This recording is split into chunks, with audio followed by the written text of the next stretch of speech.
It was 4 weeks when football lifted the spirits of the nation.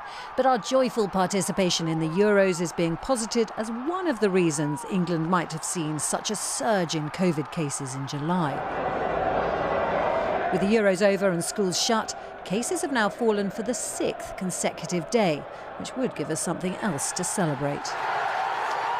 There were 24,950 new COVID cases recorded today, down 14% from Sunday's figure of 29,173 and 37% lower than the figure for last Monday.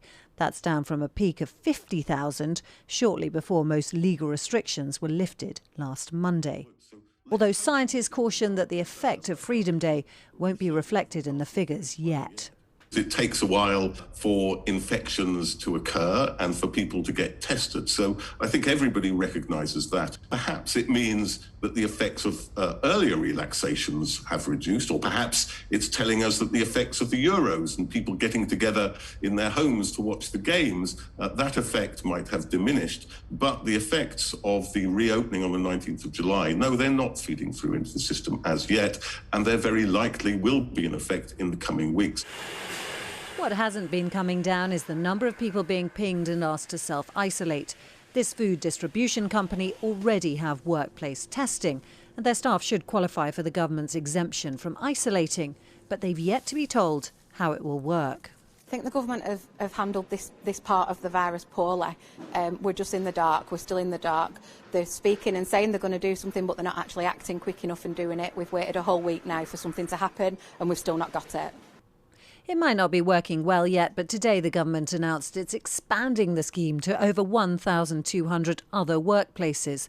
So some prison and defence staff, refuse collectors, vets, telecoms, energy and drug companies will join the list that includes staff in all these sectors who don't have to isolate if they're tested daily. The government insists that despite falling cases, there's still no need to simplify the whole system and just bring forward the 16th of August date when everyone who's double jabbed will be spared isolation. It's a really important day because for two reasons. Firstly, more people will have been vaccinated by then, so we'll have more of the community protection. But also, we will have had that fire break since the end of the school term, so there'll have been less of that mixing in schools and less community transmission. When England lifted its restrictions while cases were rising, much of the rest of the world looked on with concern. The latest data will have given the government hope, but it's too early yet to say that their gamble has paid off.